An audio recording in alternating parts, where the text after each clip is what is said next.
name of Yura vine came up just thinking on how can we make ourselves different in the plant industry. We are both from Peru, and in Peru, the ancient language of the Incas from Peru was Quechuan. And the word Yura means in Quechuan, plant with a strong desire to survive. So we wanted to make sure that people know that we are from Peru, and again, that our plants are always gonna thrive.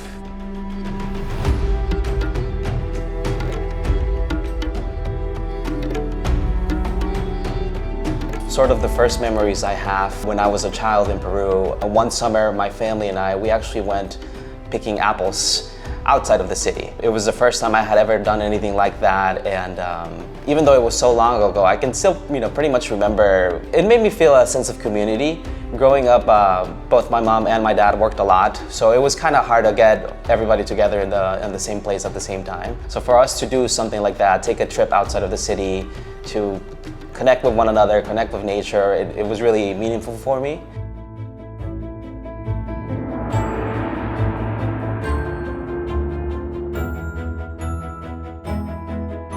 I'm older than Sam, 10 years older. So to me, my passion really started at my mother's town. My mother is actually from Pucallpa, which is a region in Peru next to Brazil and next to the Amazon. Lots of nature in Pucallpa. We had a huge family in there, and I had a lot of cousins of my own age. And we used to just take adventures like Huckleberry Finn and go to the river and go to the forest and go to the farms and just play in nature.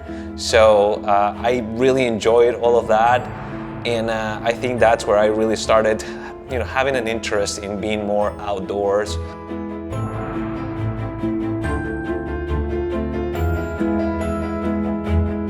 When I decided to make the move from Peru to the States, I first arrived in New Jersey. I had family there, and they invited me to stay with them. It was an opportunity for me to explore new adventures, if you want to put it in that way, and it was also a necessity, because in Peru it was tough economic times. It was tough for people without any college education to do something. So I decided to pack my bags and go to New Jersey. When I arrived in New Jersey, it wasn't what I expected. It was cold and gray, and I just didn't enjoy the time. 3 months later, after being in New Jersey, an uncle of us that lived here in Tampa, he found out that I was there, and he was surprised on why I didn't tell him, hey, listen, I'm in the States, if I could stay with him. And he said, you need to come here to Tampa. So he actually paid for my ticket. And 3 months later of being in New Jersey, I came here to Tampa. That was actually about 23 years ago now. I started in a completely different industry, pest control industry. After that, just a few months later, my mother and Sam were able to come here and meet me in Tampa. And after that, we decided to stay, and we made this place our home.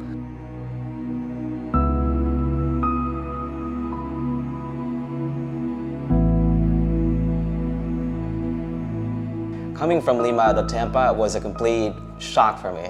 I remember being a kid and being just so in love with how everything looked, so many trees, so many palms. I remember thinking it was crazy that there were so many ponds everywhere with common animals like ducks, turtles, something that was just kind of a little bit uncommon. I picked the plants up as a hobby because I had moved out from home. I was 22, 23 years old, living alone for the first time ever, and we just wanted to do something that would bring us a little bit of joy. I was all about plants, and I started teaching Aaron about all of my plants, and it really kind of helped us bring one another closer together. And that's when we decided to do the business, when we wanted to do something that made us feel a little bit closer and kind of help us share that with others.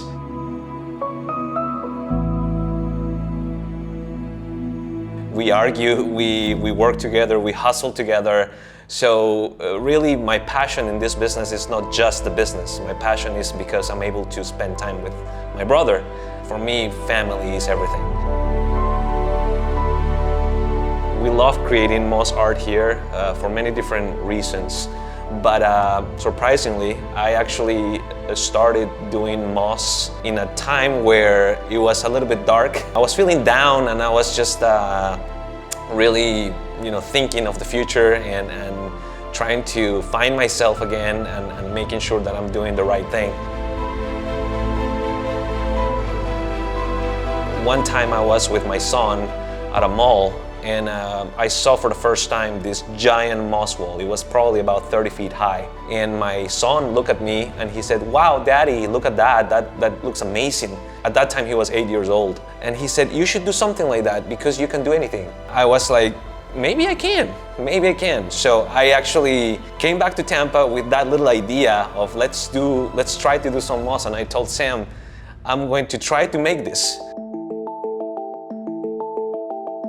And I started doing moss out of kind of like pain and sorrow, I think. But by making the moss, I was thinking of myself, you can create something, you can do something beautiful, get inspired, and you can overcome whatever.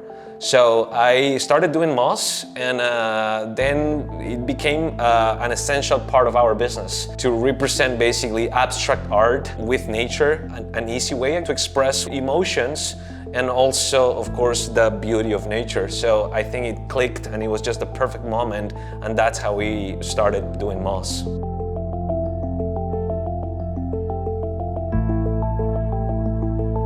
When I think about plants, I think about having something to take care of. Taking care of plants, watching them grow, helping nourish them, it brings me a lot of joy. You get a connection, and you feel comfortable, you feel at peace when you're at your place, and that's how I love plants. That's why they're always around us. Our goal in Yura Vine here is to continue doing what we're doing, which is sharing our love for plants, for nature, with the community. Continue growing the business in an organic way, because hopefully, the next step will be another Yura Vine location, or we do have a few different concepts there that we want to work, because really what we want to do is create more business, to create more opportunities for employees, and at the same time for our family.